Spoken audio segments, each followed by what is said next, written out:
Hey, listeners. My name is Elisha, the founder of the Witnesses podcast. It's so beautiful to have you listening to our podcast. And I want you to know something that means a whole lot to me. Thank you for tuning in. And one thing I love to tell all of our listeners is it's not just about you listening, but listening to understand. Understanding is the most important thing. So important. So, you have to listen, learn, and practice. Thank you so very much and happy listening.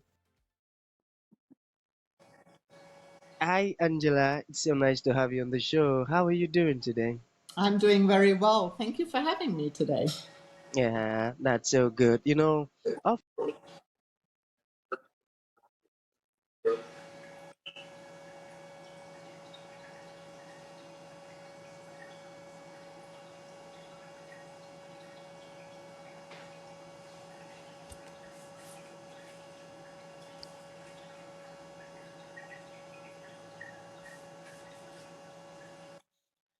Hello? so sorry about that. Riverside is having bug issues. Okay, so which is to invite amazing guests like Angela to come talk to us about their triumphant stories, because we believe that in our audience there might be someone who is stuck up in a situation that Angela came out of triumphantly. So by that person listening to you speak, he or she might actually pick an information that will lead to their transformation. So within the next few minutes, Angela, let us get started with your story, the challenges that you face, and how you overcame them. Then afterwards, I've got some beautiful questions for you. All Okay, righty. so over to you. Let's get started. Okay. So, yeah, my story. I grew up actually in Europe, in Germany, and I had a very protected childhood and grew up in a very small town. So I was not exposed to a lot of things, to be honest with you. And what happened was I was always athletic, always into sports. And yeah, I got to college and it all changed. The the activity went down and the pressure went up, and it was just this transformation of being into like a different community, having the pressure of how you look, how you behave, how you. I was not exposed to that, and I didn't even know how to say like competition or jealousy or any of it. So anyway, in that time during college, I just gained a lot of weight. I didn't feel pretty. I didn't feel successful. I didn't feel a person who can accomplish anything. It actually got really messy where I felt overwhelmed. I dealt with depression and all that, like coming at me stuff. And I went to the gym and I thought, like, just by doing a little bit of working out and doing a diet will solve the problem. And unfortunately, I didn't have a good support system at the time. I was in a very toxic relationship, very controlled, very it was like mentally abusive, and I didn't know any better, and I just wanted to be accepted, to be loved, to yeah, to be liked, if it came to friends or if it came to my relationship. And I felt very, very lonely at that time, and I didn't feel any, how can I, control in my life as well. And what happened was I just started over exercising, going crazy at the gym because that's what I had under control. And then, of course, the food, same thing. And I started getting into really unhealthy eating habits. And you do what you hear, like, I don't know, every diet on this planet, what was out there at the time, all did. Like, oh my goodness, the no fat diet, the no carb diet, the Atkins diet. Like, it went on and on and on, and I really harmed my body more than actually becoming healthy. And I felt kind of lost in that time, and it went on for a very long time. I have a finance degree, and I was actually in banking. So the funny thing, outside, I had like this, perfect relationship. I had a career. I was very successful at my job now. But having this internal struggle with my weight, with my look, and that the whole part of it was actually loving myself and having the acceptance that I'm okay who I was. And I didn't know that at the time. And it got to the point where, of course, it just escalated. I got really good at sport as well. I educated a lot myself. I learned a lot about nutrition, and it was quite a journey, but I still, in my 20s, I mean, I would actually say like the voices in my head and the conversations I had with myself were not nice or pretty. And it was very harsh and was a dark place in my life. And like I said, I felt really, really lonely. The outside, I had a career, I had a relationship. It was all like this perfect kind of like life on the outside until I had a complete breakdown. And of course, the relationship didn't go well. We broke up. And actually, my dad, I remember, my dad was always my biggest supporter. And he was always the one who had hope and faith and gave me all the values. Um, he was just a great, great man. And he was just the one who said, hey, you know what, take a break. Just get back to yourself, heal, and find what you really like, and get back healthy again. Because after my breakup, I ended up in the hospital with major health issues. I was, of course, way too skinny. I was 109 pounds, and there was nothing left of me. This is when I hit rock bottom. And like I said, it's so interesting because from the outside, everything looked so pretty. Inside, I was crumbling. And I decided I do what I always wanted to do, and I go to America and learn English. So I wanted to just take a break. I actually quit my job, which was huge because I was in management at the time. Packed my stuff, and I went to a university to learn English. And what happened there was I found myself. I found a great community. It was just a very, very peaceful environment. The professors were amazing. And actually, they were the ones, it's so funny, who brought me to church and got me back on the feet and just helped me to find a safe space. And what happened then was that I wanted to stay. I wanted to stay in the safe haven I found. And I tried to get an internship at a bank no matter what. I wanted to stay in the United States. Like I said, I found peace and I recovered. And like I said, we are talking about a major food, yeah, how can I say it, like sugar addiction, food, eating disorder, major health problems, depression. I mean, my 20s weren't pretty. And when I got to the States, it was when I just turned 30. I learned English and I found a little bit of recovery and peace. And it was just a much, much healthier environment. And that was the first time people actually accepted me. And I flourished there. I got really good and I enjoyed learning the language. But then I got an internship at a bank. I was all excited working, and it came to the point where, where do I go from there?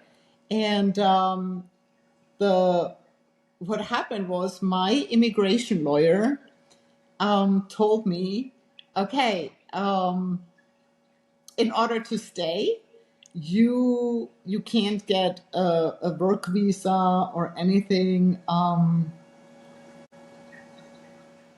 you still there?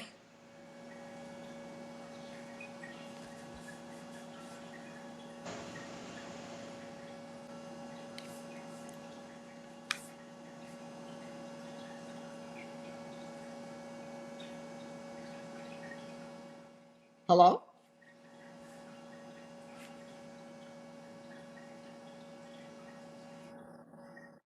Okay, are you online?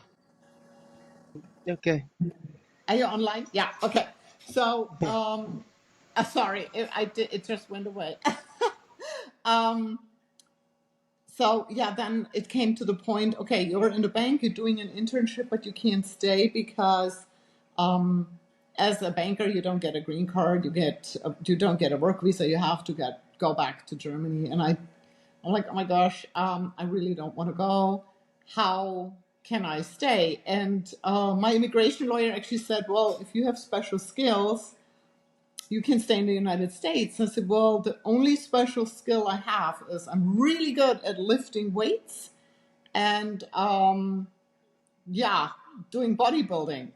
And she said to me, okay, if you win a world champion title for the United States, you get a green card. And I'm like, well, that's a stretch. Okay, that is a stretch. So what I did, I said I can only give it a try. And this is something too. If you really want something, and if everything is aligned, and you focus on your goal, and you do the right things, and that's what I did. Like I started straightening out my diet, started to work out really, really hard. And it was almost like a tunnel vision. I had nothing else on my mind than doing this. I started journaling. I had my gratitude book. I had my food journal. I had my workout book, and I had my prayer book. That's the only stuff I did. And I worked out, and I did my diet, and I prepped for the Miss Florida show. That was my first bodybuilding show, and I actually won Miss Florida. Got qualified for Team USA. I competed in Los Angeles at the Miss USA show, and I won Miss USA. So then, I mean, this is all like a dream. And I was like, this is, like I said, if everything goes well. And I went through so many obstacles and dark times, but this was all a preparation for this. This was all prepping me for being that strong in that moment, because otherwise I could have not done it. Yeah, so I prepped for the Miss Universe show. And at the Miss Universe show, the only dream I had was actually going in and making it to the finals, because in the finals you can actually like do your presentation, your posing routine, what you prep for, what you practice for. That's the moment where the audience enjoys like your presentation and all that. That's the fun part. That was a dream of mine, at least getting to the finals. And again, that day was just phenomenal. It was just such a great day.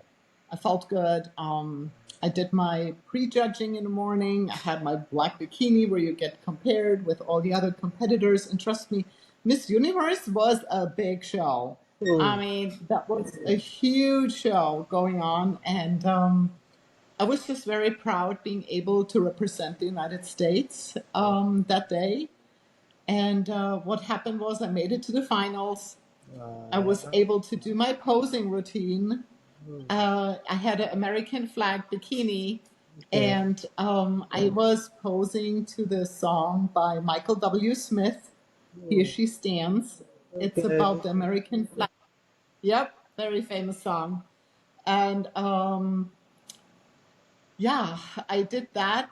And when they announced fifth, fourth, and third place, I was like, oh my gosh, I'm still standing on that stage and I have not called, like my number has not been called. So when they announced the second place winner, you can actually see in the video how I checked my number, and oh my gosh, I won Miss Universe. So I Wow. believe that, yes. So that's how I got my green card. I won Miss Universe. I remember, this is also, it sounds maybe funny, but all I wanted was to take a shower, to Mm, have a nice meal, and mm, then I was in Los Angeles and I had the opportunity to actually go afterwards. That was on mm, Sunday to Saddleback Church in California, which is like a phenomenal place. Pastor Rick Warren, where I'm a huge fan of, was preaching at the time, and I just wanted to say thank you. I mm. wanted to be grateful and give gratitude and thank God that I made it. Yeah, you I did. had so much power, yes, and strength, and this was just the such a peaceful place again, Mm, where I felt the community, and they all celebrated with me, and we had a wonderful time, and I mm, made such great connections there. Actually, I met Dr. Amen there by accident, who is like the #1 brain specialist in the United States. He knows everything about brain health, and he was able to actually meet him in person that day. It was just so, it's so interesting if you do the right things and if you put yourself out there and trust and have faith, miracles happen. Like this was for me a miracle, and I was so blessed, and I'm so grateful for that to happen to me. And I worked hard for it. I did it every day, but I had the drive to do it and the strength to do it. And afterwards, I changed to being a personal trainer and a health coach. And what I'm doing now is just helping others to overcome their eating disorders, their sugar addictions. And like I said, it is painful if you wake up in the middle of the night and all you want to do is like have a donut or something sweet in your mouth just to feel better, to fill yourself up with it is a void that you have, and it's just emotional, where you just use the food as a substitute. And I went through a painful time, and I went through the ringer, and I know there's so many out there who are actually scared to talk about it or admit it. They don't even want to admit it. And yeah, I'm just there for those people. I have a great community where we exchange views, where we help each other, and where we get together and we are our biggest supporters. And there is no judgment. And yeah, like I said, we all want to be healthy and thrive in our lives. Yep.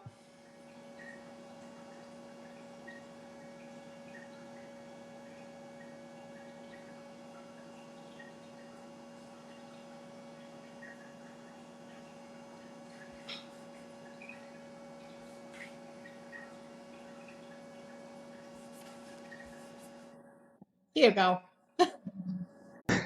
Wow, you've got a very, very inspiring story, Angela.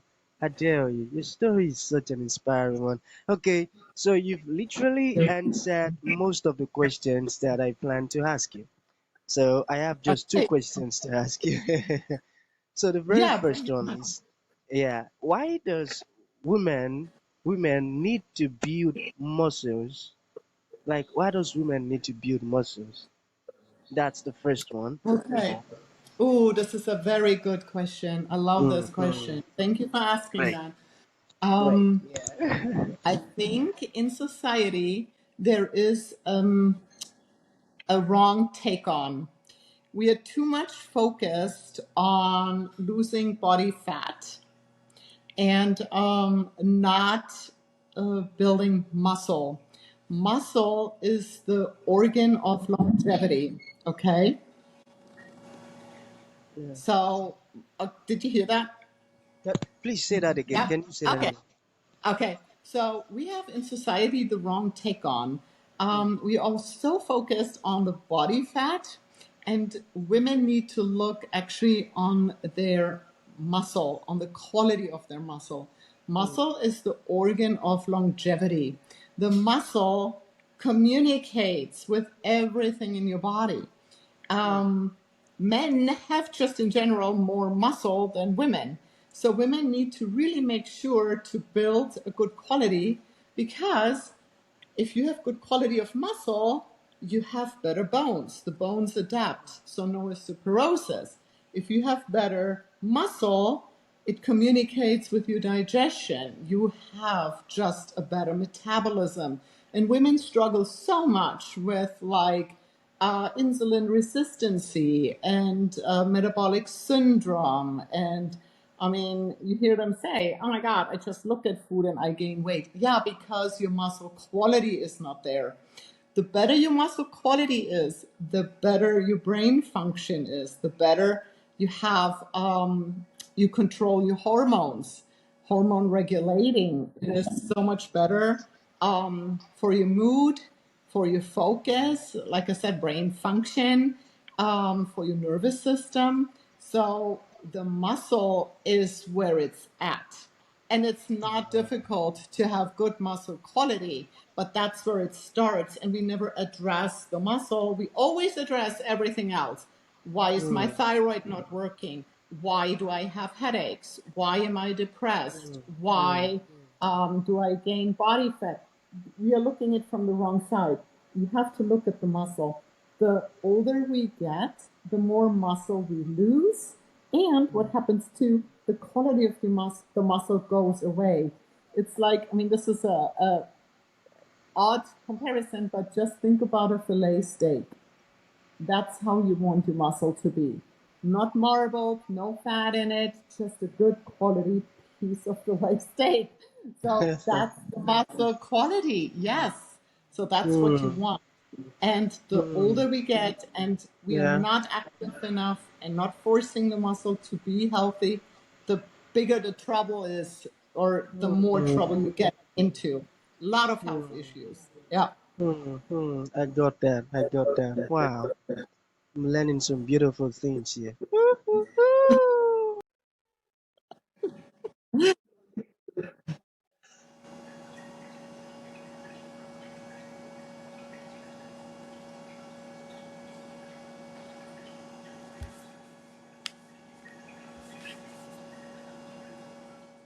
Hold on, here we are. It's all good. Okay, so the very last question, it says, how did bodybuilding help shift your perspective? You got it? How did bodybuilding do what? Help shift your perspective. Oh, yeah. Okay. All right. What bodybuilding does, and I'm talking about strength training, like Yeah, lifting yeah. heavy weights.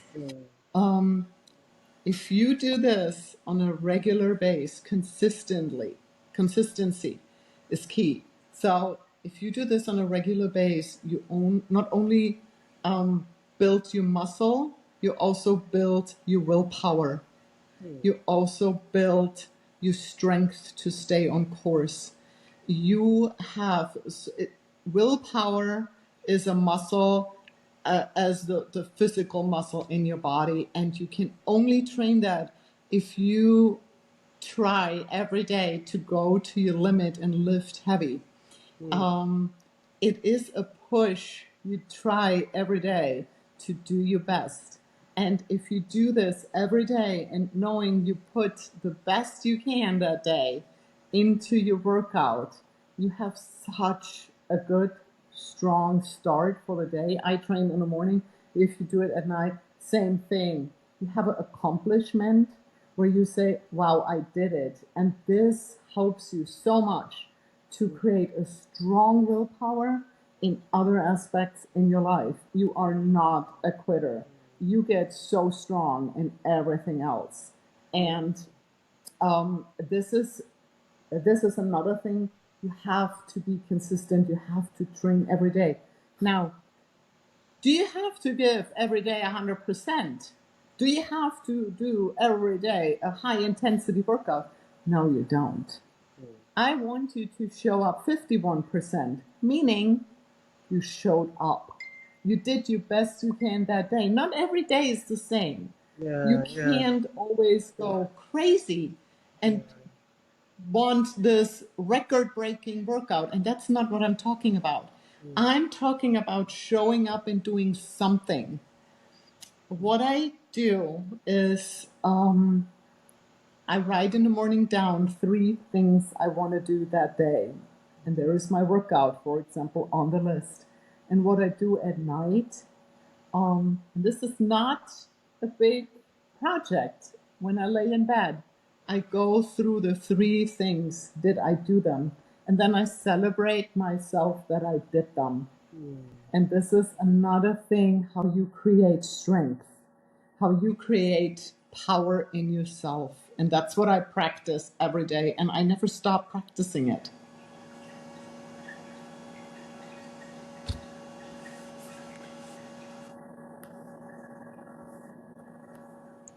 Yeah, I never, amazing. yeah, and I Hmm, never stop practicing it. I keep doing it and doing it and doing it. Yeah. beautiful. There are not a Wow. lot of things.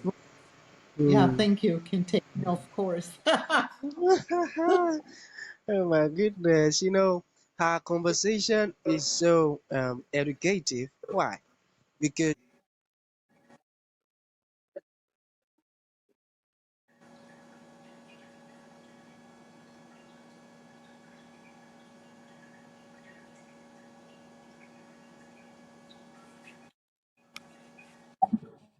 sorry, you All know, good. yeah, your words are so filled with amazing insight, and I tell you, that has made this conversation so educative. Wow, it's such a great privilege to come across Thank you, you. Angela. Okay, so to round up with, let's say there is a piece of advice that you would like to give the audience. What would that be? And let's say there is someone who would like to reach out to you, learn more about what you do. How can that be possible? Okay. Um, yeah, what I would say is don't wait, just get started. It doesn't have to be perfect. Don't wait for perfect condition. Don't look why you cannot. Just get started with a healthy path, no matter where you at. And little steps go a long way. And step by step, you reach your goals and you get to a healthy place, wherever that be. And yeah, you can find me as health coach Angela on Instagram. Or I have, like I said, a Facebook group. It's called Shape Up Group, where you have all the support. I'm always there to help. And we have a wonderful like Shape Up family. And like I said, no judgment. And yeah, you have I'm your biggest supporter.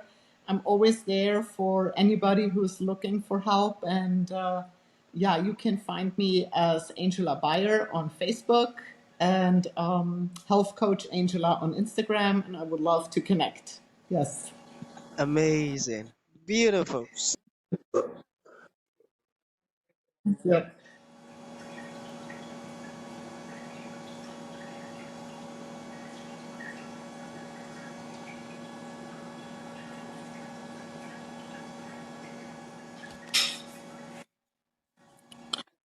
The show. Thank you for your time, Angela. It really means a whole lot. Thank you so very much.